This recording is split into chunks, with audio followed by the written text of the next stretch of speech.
পনির দিয়ে মোচার ঘন্ট হয়ে গেছে। আমি এইভাবেই করলাম। নমস্কার, স্বপ্না কুকিংয়ে সবাইকে স্বাগত। আজ আমি পনির ছোলা দিয়ে মোচার ঘন্ট বানিয়ে দেখাবো। এটা সবারই প্রিয়। চলুন। এই যে মোচাটা এইভাবে ছাড়িয়ে নিচ্ছি, নিয়ে এই যে কাঠিগুলো আর এই যে খোলাগুলো ফেলে দিচ্ছি। এইগুলো বাদ দিয়ে করতে হয়। এই নুন হলুদ জলে মোচাটা কেটে রাখলে মোচাটা কালো হবে না। এইভাবে কুচি কুচি করে কেটে নেব, এই নুন হলুদ জলে দিয়ে দেব। আজকে আমি পনির দিয়ে মোচার ঘন্ট বানিয়ে দেখাবো। মোচাটাকে ভালো করে সুন্দর করে কেটে ধুয়ে রেখেছি, এবার একে সিদ্ধ করব। আর এখানে পনির নিয়েছি 150 গ্রাম। আর এই যে জিরে, মরিচ, ধনে আর মৌরি, এটা একটু বেটে নেবো। আর আদাটাও বেটে নেবো। আর এই গরম মশলা একটু শুকনো কলায় নেড়ে এটাও বেটে নেবো। আর নিচে চিনি আর এই 5 ফোড়ন, শুকনো লঙ্কা, তেজপাতা, এটা ফোড়নে দেবো। আর এটা কাশ্মীর লঙ্কার গুঁড়ো, এটা হলুদ গুঁড়ো, এটা লাল লঙ্কার গুঁড়ো। আর এদিকে নিয়েছি আলু ছোটো ছোটো করে কেটে নিয়েছি। আর ছোলা রাতভর ভিজিয়ে রেখেছিলাম, ছোলা নিয়েছি। আর বেগুন কুচি করে কেটে নিয়েছি। এবার নিয়েছি লবণ, ঘি আর সর্ষের তেল।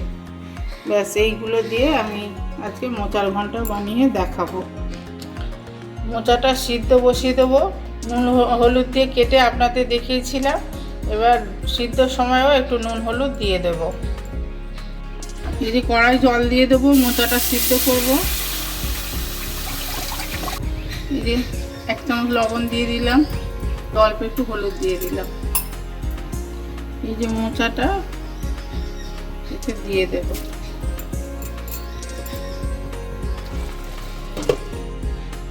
ঢাকাটা দিয়ে দিলাম। মিনিট 5 মিনিট এটা সিদ্ধ করব। ফুটে গেছে, খুলে নিলাম। খুন্তি দিয়ে উলট পালট করে দিলাম। এই যে এটা জলটা ঝেড়ে নিচ্ছি, ঝাঁঝ দিতে জলটা ঝেড়ে নিয়েছি। কড়া বসিয়ে দিলাম, গ্যাসটা জ্বেলে দিলাম। এই যে গরম মশলাটা এটা একটু শুকনো কড়াই নেড়ে নেব।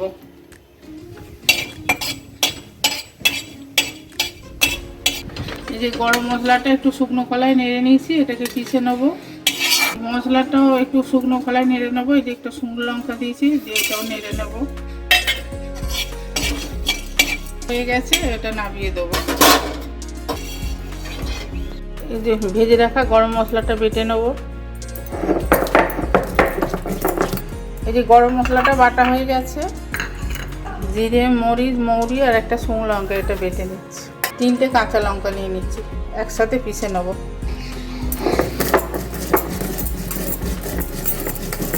মশলাটা আমার বাটা হয়ে গেছে, এবার আদাটা পিষবো। এই যে আমার আদা বাটা হয়ে গেছে। কড়াটা বসিয়ে দিলাম, দিয়ে গ্যাসটা জ্বেলে দিলাম। কড়াতে ঘি দিলাম, অল্প একটু সাদা তেল দিয়ে দিলাম। পনিরগুলো দিয়ে দিলাম,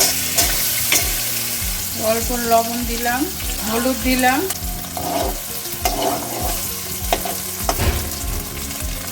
ভাজা হয়ে গেছে, পনিরগুলো এবার তুলে নেব। এই পনিরের তেলেতে আলুটা ভেজে নেব।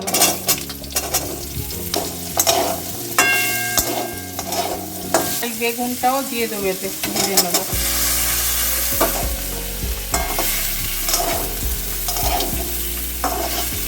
লবণ দেব, হলুদ দিলাম,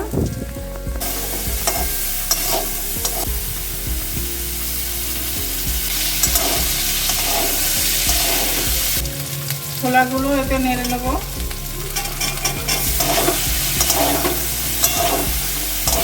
এতে সর্ষের তেল দিয়ে দিলাম, 2টো তেজপাতা দিলাম, 5 ফোড়ন দিলাম, একটা শুকনো লঙ্কা কেটে দিলাম। আর এই যে একটু হিং দিলাম, দিয়ে এই মোচাটা, সিদ্ধ করা মোচাটা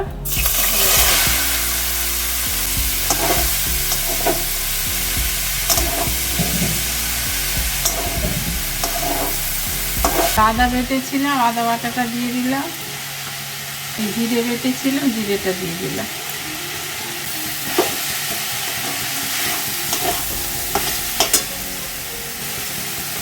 হলুদ গুঁড়ো দিলাম, অল্প লঙ্কার গুঁড়ো দিলাম, যেহেতু কাঁচা লঙ্কা দিয়েছি অল্প দিলাম। আর এটা কাশ্মীরি লঙ্কার গুঁড়ো অল্প দিলাম। এটা লবণ দিয়ে সিদ্ধ করেছিলাম, এখন অল্প করে লবণ দিচ্ছি। ভেজে রাখা এগুলো সব ঢেলে দিলাম।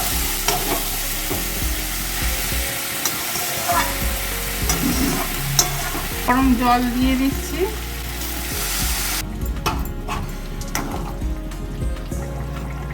এই যে পনিরটাও দিয়ে দিলাম, দিয়ে এটা চাপা দিয়ে দিলাম। ঢাকাটা খুলে একটু নেড়ে দেবো, আর একটু চাপা দিয়ে দেবো।